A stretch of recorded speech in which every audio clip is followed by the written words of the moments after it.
My name is Joe Woodham. Welcome to All Things Design, the podcast that unpacks how design drives digital transformations. Today, we're speaking with Kelly Jennings, Head of Research and Design at Reckon. Thanks for joining me today, Kelly. Yeah, thanks for having me, Joe. My pleasure. First question, why are you a designer? Oh, excellent question. I think it goes way back to the beginning, and that is really how can I make an impact in somebody's life? And for me, it was you're at work 40 hours a week. If something is difficult, you're not going to want to be there. You're not going to want to engage. You're kind of going to switch off. How can we make that person's job more enjoyable, more efficient, a place where they want to go, do what they need to do? And UX is such a beautiful way to address that, to help someone, right? A lot of us, we want to help people. And this is just such a nice way of doing that with technology and that empathy that a lot of us have. So yeah, that's why I want to be a designer. That's why I love being a designer. Love it. Great, great reason to be a designer. Did you always know that? Like, did you go, this is why I want to be a designer? Or is this kind of an evolution? Definitely an evolution. I think one of the questions I love asking a UXer is how did you get into the field? Because a lot of the time it's puzzle pieces that get you somewhere because there's these beautiful range of skills that all complement and just talking with people about what are that range of skills that they have. For me, it was I loved organizational psychology. So being able to study that a bit, doing that in postgrad as well, just understanding how business structures work, working with EX in the beginning initially. So it was more around how do employees use that system. And I did a bit of consulting as well. So that's, that CX side of things as well. Um, just all these range of things. Like I started out as a BA, business analyst, understanding requirements, but I really love that empathy side of things. Why do people make the decisions that they do? Really wanting to be creative. And that's how everything just melded into this UX path. And everything comes down to solving problems. And it's just such a really nice way to help solve the problems, help people do what they need to do. So Definitely, yeah, it is solving the problem like with humans. So, like, you're trying to understand what the actual problem is rather than like trying to solve problems through technology, right? You're just building something to hopefully solve a problem. You're actually trying to understand and unpack what the problem is to obviously benefit the user. That's really cool. What's a good intro? So, you said organizational psychology you love. Unpack what that really is. yeah, it's so as you're working with people, what motivates someone to do what they do? What goes into their decision-making process? What are the types of different profiles of people that you work with? We're all wired differently. Yep. We're going to be thinking differently. We're going to analyze differently. We're going to come to decisions differently. We are going to incorporate different pieces of feedback or input into the way that we work. How can you work with other people? That's really what we wanna do. We wanna get along with everyone. Everyone has a different style, so understanding how does your style work with someone else's style, or how can you adapt to be able to work with someone else's style? What makes someone tick? How can you reward them? Because everyone has different motivations for why they do what they do. I think just understanding people it's as I said before, like we're in the office 40 hours a week. We want to enjoy the place that we go to. We want to enjoy the people that we work with. So if we can get to know people, get to know their style, work with them really well, you're going to want to come back into work. So that's where like that organizational psychology just really interests me and like being able to manage a team, just working out what are the different skill sets to have on a team, different styles that people have, how they can complement each other and everyone working well together. Just something that really interests me. So yeah. I'm now very interested in it as well. But like, is that giving you a bit of a superpower as a designer? Like, you now understand every element and the communication styles and how to kind of meld them together from like a stakeholder to the users to your team. Like, it must really empower you as a designer or as a design leader to understand that. Yeah, and I think it really complements that empathy that we have, and we really want to understand our customers, and we want to understand some of that pain they may be going through so we can get to that root issue of a problem. But also, like, as I was saying, like, the CX is EX. So the EX of, your employees, they want to be happy and thriving and working well, because if they're not delivering a good customer experience. So there's that first angle of your employees need to be happy and working well to be able to then serve the customers that we have as a business. So there's that two-pronged approach. And I think as that designer, where we have that natural level of empathy, understanding people as well on that psychology level, it does really, really help with maybe understanding things that aren't said. So, being able to read that body language, or being able to read signals or cues, being able to understand decision making a little bit better. So I think it's definitely a skill that is naturally in a lot of designers, and it's that curiosity, but also something that I think is a really good skill to learn as well. Yeah. So Learn and hone. Like that you're passionate about it means you're going to pay a lot more attention to those small things, like reading people or understanding how they're feeling in certain situations, and picking up on the mhm. cues. And I think you can only do that as you fine tune that skill set. So how cool. It's a great starting area. But going into like the topic, transforming design and driving efficiency within organizations, where did you want to start? Yeah. Why don't we start with communication? I think this Beautiful. is such a Cool. big one. Let's start. I know you and I had caught up earlier. We talked a little bit about my background. So, with my background, I started first in government, working in business process efficiency, then moved into consulting, did that for almost 9 years. And then I've been in house for nearly 5 years now.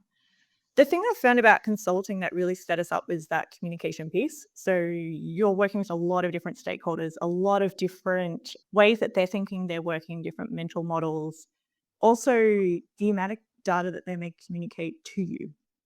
So you're coming in as this high paid consultant, not necessarily, meaning your salary as well, but you're there for a short period of time and they want to get the most effectiveness out of you. So they're giving you as much data and inputs as they can.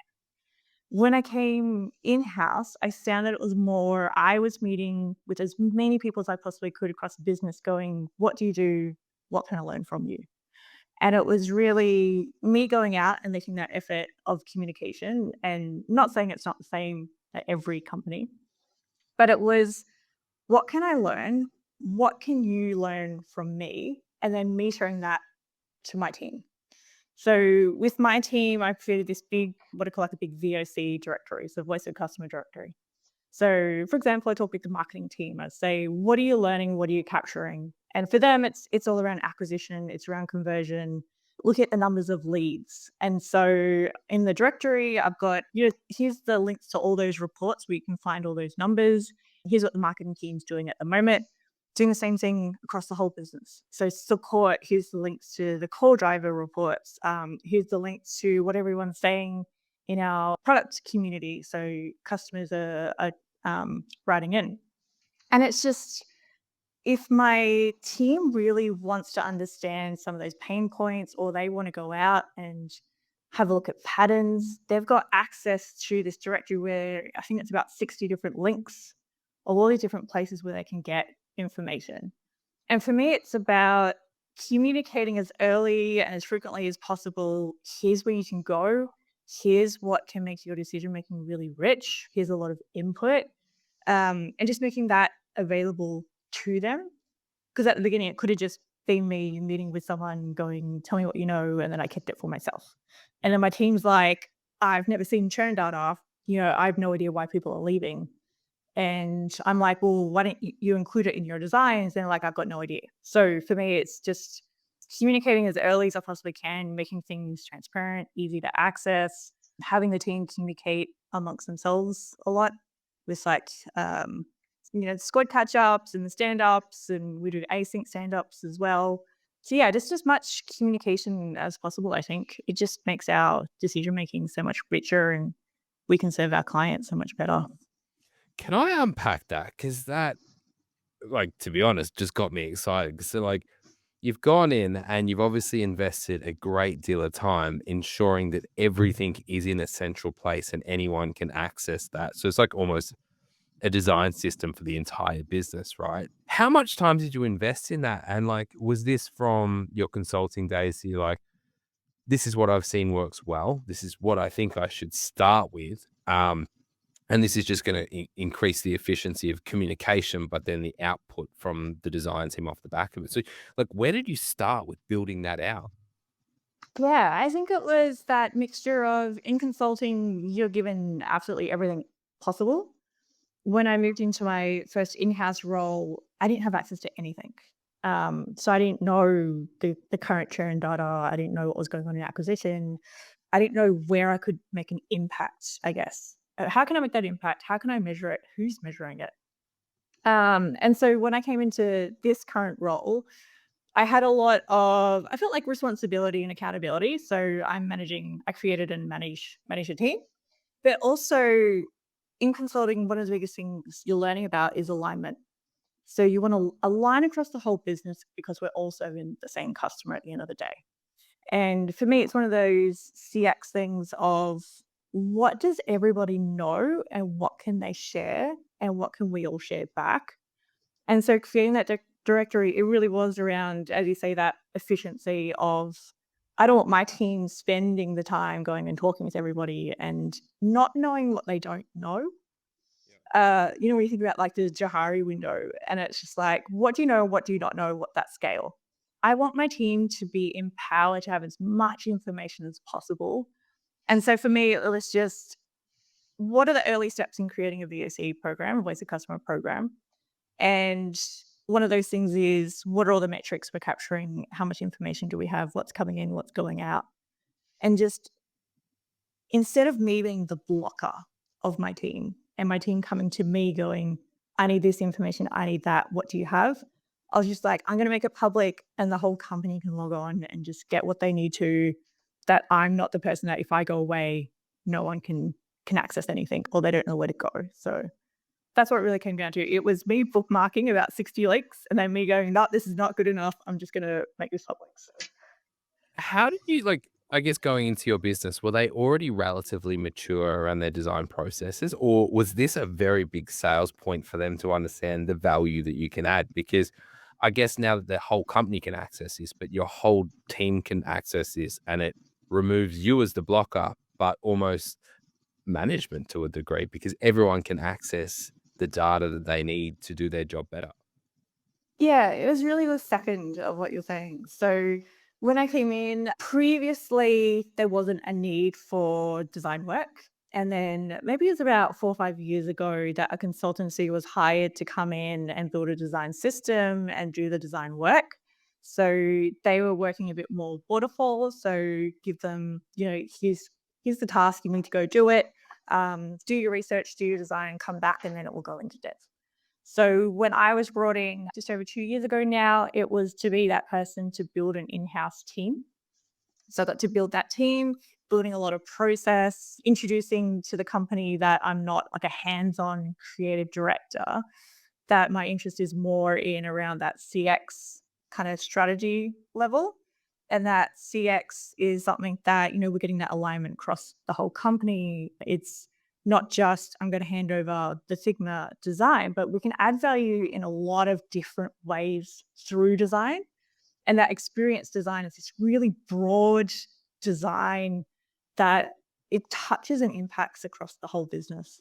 So it's not just that the user is going to use that thing and that's what we delivered, but our employees are using a system that is serving a customer to do that thing, or that, we've created this other thing that the customer can engage with. That means that the employee has less to do on really easy menial tasks and they're helping customers with more complex tasks. So freeing them up from some of those things. So yeah, it was around creating maturity, creating awareness that the team can really work at that kind of CX and that really system level sort of design. And it's just been a really, really interesting couple of years. Yeah, really interesting place to be. And it's been quite exciting actually. I bet. Look, I'm still just caught on that. It sounds absolutely amazing. I guess bringing designers into your environment and building that team, how did they adapt to being able to access all of that information, and how did that drive maybe efficiencies with how they operated or made changes or did their work? Yeah, I think it's created a really good bond in our discovery team. So our discovery team is product research, and they've got technical architects as well. So they all work together in discovery. Opening that up, I think it's really come down to that decision making of it could have been that we had 2, 3, 4 customers that we spoke to and then went off and did the design, and it was really quite a limited time frame, I'd say, to now we've got so many different inputs. There's so many different things that we need to have a look at. We've got this really rich design thinking process of, hold on, let's not start design on day 1. And that's really kind of what it was before. It's let's start design on maybe day 15 or 20. And that's after we've done a big survey and then we've gone out and we've actually spoken to a bunch of customers. We've had a look at the market. We've had a look at the real needs. We've spoken with, the support team and the sales team. And now we're feeling really confident about what we need to solve and the best way that we need to solve it. I think it's made that design thinking process really rich. It's like the teams are working together just so well. Everyone's got those different skills that just blend really beautifully. And I think at the end of the day, what we're delivering is so much stronger and it's answering really what our customers are needing. So I think it's just, yeah, it's really improved what we can deliver. So we're really proud of what we're delivering. In terms of like the standard process, right? People just try and either do designs or just start building straight away. How did you communicate to the business? Like, listen, we're not going to start design on day 1. We are actually going to do a way more thorough process and spend 2 weeks of going through the data and the insights to put together a proper plan. Like, how did the business react to that? Because obviously, it's a lot of cost up front, but then if you look at all of the research that comes off the back of implementing design at the front of a process and at the right place of the process, it actually improves the efficiency and outcome of, let's say, digital transformation or doing anything from a technical standpoint. So, how did the business, I guess, take that and adapt to your new ways of working? Yeah. So at the start, it was around communication and transparency. And it was, here's what we're going to do in the upcoming quarter. And it may be stacking things a little bit differently. So it could be at the beginning of the quarter, we're going to start with some back end work. We're going to do some technical debt while the discovery team is really digging into this issue. Or it could have been stacking where you've got some like absolute known pieces that we don't need to do a great deal of research in. Let's do some little pieces, keep the dev team busy while we're researching the really big unknowns or the really risky pieces. So it was talking about how we prioritize on the roadmap. So that's what we talked about with leadership. It was also taking them through the activities that we want to do. So, with these particular tasks, yes, we may start design on day 3 and 4 because we feel pretty good about it. But this particular one, it's so risky. If we got it wrong, we are going to be costing so much development time, and that's really expensive. And so for us, it was communicating around the expensiveness of designing and building something without research and without like being sure about it. Um, Being able to say we can still meet the roadmap, but we're going to prioritize things a little bit differently. It's going to be in a different order. We're still going to get there though. And then at the end, really showing those measures of, yes, we did a bunch of research. Have a look at these scores, have a look at the UX outcomes, or it could be churn has, it's gone down. We've retained more people, or we've attracted a different market. So tying it back to, yes, we spent time in research and the dev teams weren't working on that epic for a while, but we've saved money by reducing the risk. Really, that's what it comes down to. So I think it was communication, transparency, the prioritization of the roadmap. We're not sitting here doing nothing. No one's sitting there doing nothing. And then showing like what was that outcome of doing it in that particular way. That just won over leadership, and doing that a couple of quarters, they're like, oh, we get it. You guys aren't just sitting there just chatting with a whole bunch of customers and it's leading nowhere. They got it. And they really saw that we needed to change approach on things, and we did it early. We did it in discovery way before it got to engineering, and that's where the money's really starting to add up. So they Yeah. could really see what we were doing, and yeah, they really appreciated it, and we've been working like that ever since. Well, if you look at like the cost of a product team, right? Like it's mostly engineers. They're the bulk of any product team.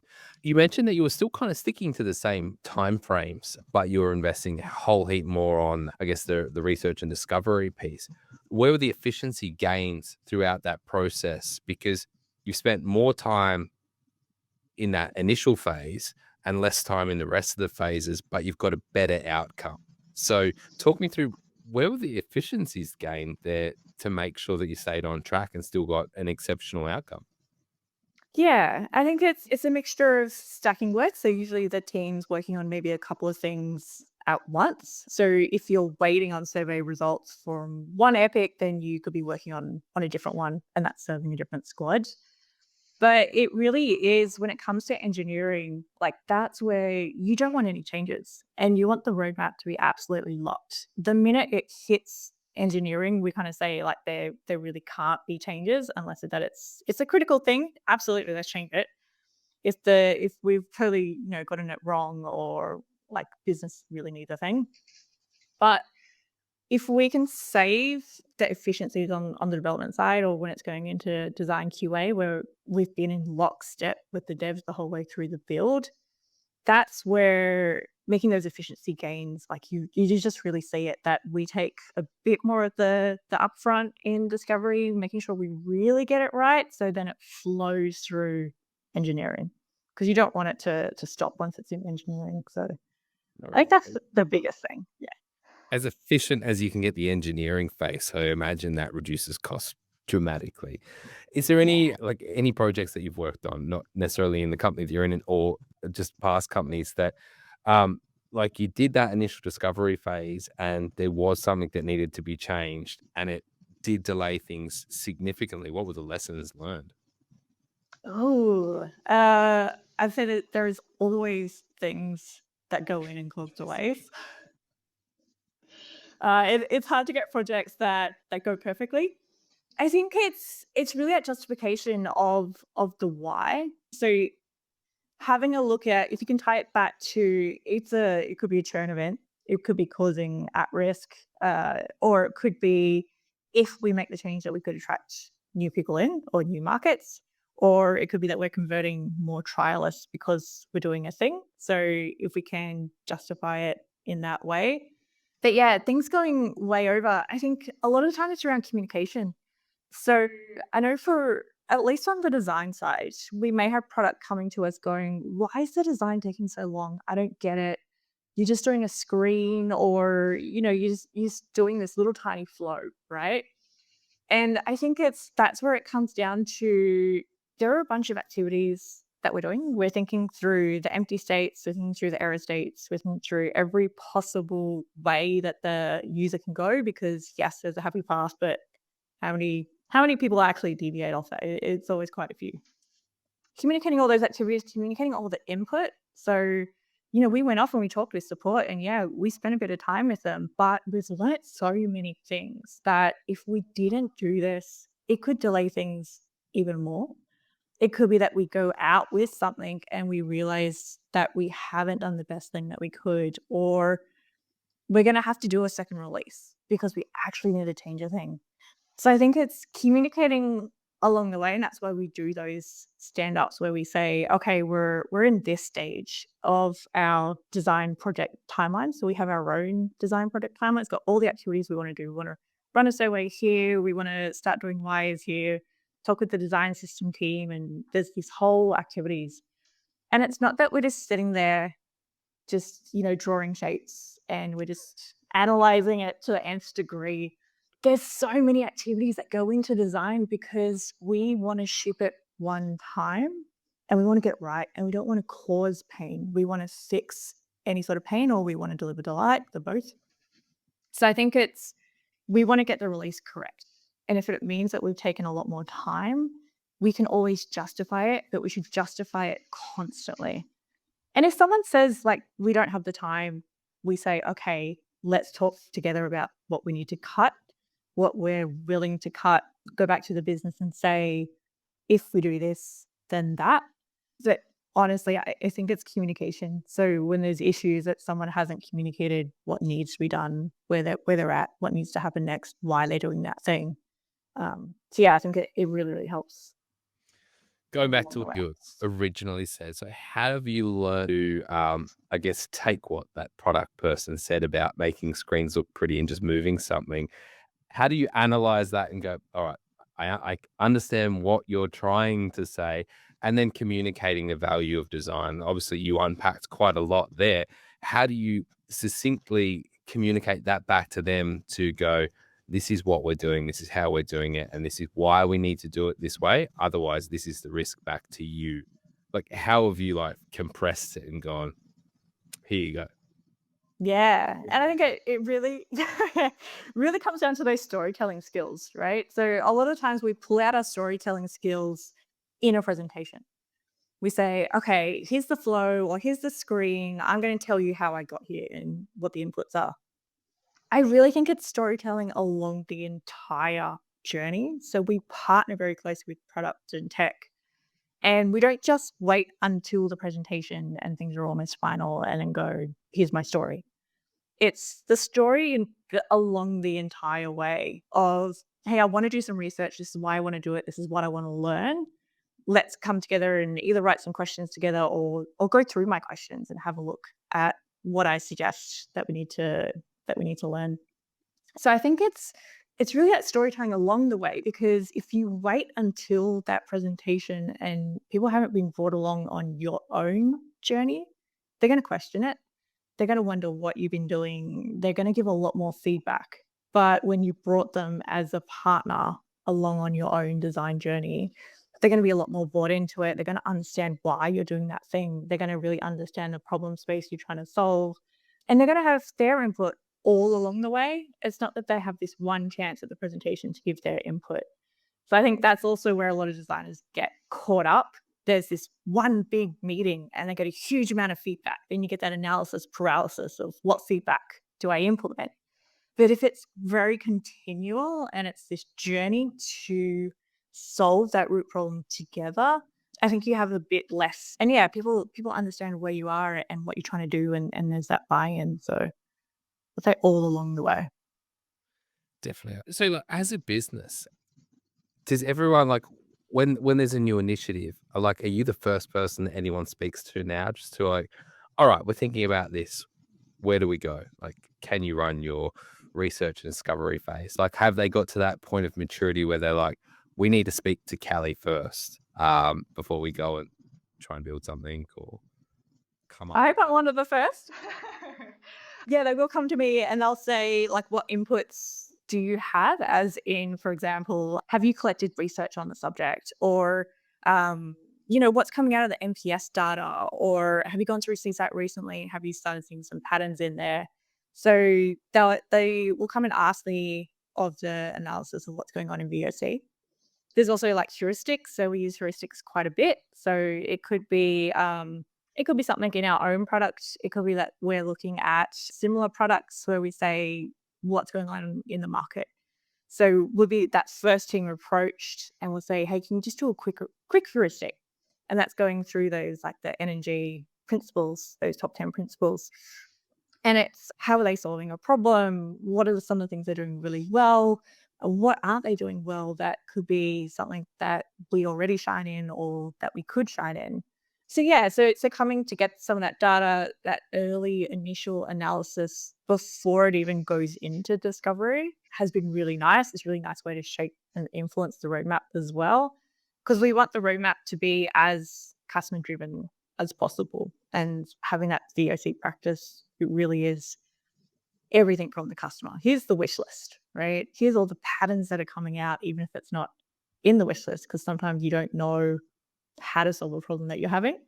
And that's where that team of designers comes in and really, but yeah, we've got a lot of data to share, a lot of inputs and that pattern recognition. So people do come to us early, which is really nice. Really nice to Yeah, well, influence the that's roadmap. kind of what you want as design, right? Like, it's always that common problem that design's too late in the picture. But it sounds like you've been able to build a very successful design practice at Reckon, and you've done it the right way, and the business respects it.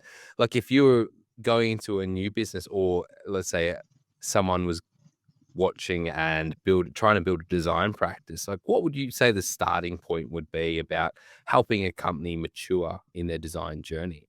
Like where would you start? Yeah. That is what you're doing. Yeah. I think the first piece is really to listen. Um, I know that sometimes there's a little bit of pressure to come in and make an impact immediately.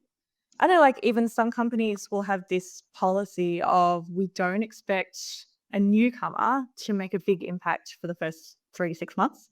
And that's because they really want people to listen. Listen to how the company works, listen to what the customers are saying, listen to how all the teams work, what they're doing, what their frustrations and problems are. So for me, it was just meeting with everybody as much as I could, learning from them, learning what they knew. They'd been with the customers a lot longer than I had, how they serve the customers. And then it was around, we'd had this consulting company in that they were doing the design, but how does design add more value? So design can go through all that data and have a look through patterns. So yes, the product team's doing a great job of adding things to the roadmap, but we're looking through the churn data and we've noticed this pattern, and could this be added into the roadmap? Also going through and figuring out our customer archetypes in our journeys. What's the journey that a customer has touching across the entire business? So not just as they log in and they're in the product, but we're thinking through the entire system that they're going through. They're calling us for support. They're looking at the marketing site. They're thinking about signing up. So it's where design can add value. And that was one of the presentations that I did kind of early on, which is, yes, we're looking at the screen and we are understanding the user and we're enabling them to do their jobs to be done as much as they possibly can. But we're looking at the entire system as well and what we want to support the user as they're interacting across the whole business. So I think that was one of the things that was helping with our design maturity and just understanding what we can deliver and offer as designers. I think initially coming in that they were like, yep, you guys, you do the screens. Cool. Thank you. And we're like, we can do a lot more. And so just showing that value it's been just such a great experience, just bringing leadership along on that journey. And they've been very open, which is really lovely. A lot of places, there's mixed reaction, but being really open at Reckon, which has been so great. Yeah, that sounds amazing. Like, I think a lot of the conversations that I have, it's about the frustrations of trying to take people on that journey. And it seems like when people or designers get to your level, a lot of theirs is that battle against the business and trying to educate them that we need to do it this way. Kind of sounds like Reckon we're very open to going, okay, that sounds like it works. Let's give it a shot. And they've gone on that journey, understand and seen the value, and now are fully invested in it. So that's fantastic. Yeah. Yeah, I got quite lucky. Yeah, it sounds like you like data and metrics. In the time that you've been with the business, is there any sort of one customer metric or thing that you've noticed that's like either improved from the design process being improved? MPS is a big one. So that's one that I'll get in product quite regularly. And yeah, like we do VOC sprints, voice customer sprints, where it's purely customers want this thing. We've researched into it and gone, yep, this is going to make a great impact. And so we'll do those measurements and seeing MPS jump after like these VOC pieces, like it's just such validation of how much we need to listen to our customers. So that's just Yep. been incredible seeing those numbers. Another one, CES, so customer effort score. We are really focused on helping our users. So our software is for like micro small businesses that need to do their bookkeeping. So coming in, if you're a person, you're a cafe owner, you're a plumber, you're an electrician, bookkeeping is not going to be one of those skills that you're coming into your business with it's not going to be a strong skill. So we want to be able to help. Yeah, exactly. Right. You don't want to use our software for a lot of our customers. That's going to be the mindset. So how can we empower you to use the software and abide by what you need to with the ATO? So it's really around um, how much support that we can offer you, how much instruction we can provide you, how easy we can make that the interface and intuitive flows to get that job done. So analyzing CES has really helped us out in understanding where our users need help, how we can better be in the place when they need the help, what options of help we can provide them. Just working really closely with the support team on our CES score, putting in more onboarding. It's been really rewarding seeing that number going up because we're putting a lot of effort into helping our users out. Because, yeah, if you don't know how to do bookkeeping, you're not going to know how to use the system. You're not going to see the value in it and you're not going to stay. So, really important for us to be working on CES, this sort of industry.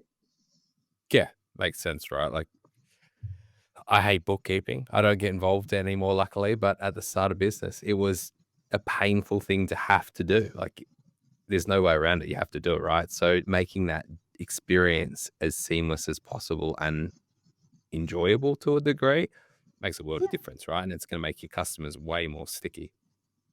Yeah, exactly. Yeah. And that comes back to your very first question. Why do you want to be a designer? And for me, it was, yes, it's 40 hours a week in that software, but even if it's 2 hours a week of bookkeeping in that software, can we make that 2 hours maybe enjoyable, but maybe it's bearable, right? Maybe it's like you just need to get that thing done. You need to be compliant. You need to pay your employees. How easy can we make that? And that's that really good feeling at the end of the day when someone writes in and goes, I did my payroll so quickly this month. Thank you. And I'm like, it's tiny, but we know we made an impact for them. And that's such a nice feeling at the end of the day. Well, if you can cut down a task that you don't enjoy doing from 2 hours to 20 minutes or 4 hours to an hour, like that's a great outcome, right? Like that'll make me pretty happy of not having to spend as much time on a task that I don't love doing. So yeah, it's the efficiency. Kelly, it's been an absolute pleasure speaking to you today. So educational. I've learned so much and so many great takeaways. So thank you so much. If anyone wants to reach out after this podcast and connect with you directly to ask any questions, is the best way to connect with you on LinkedIn. Yeah, LinkedIn is best way. Yep. Amazing. Once again, that was an absolute pleasure speaking to you. Thank you so much.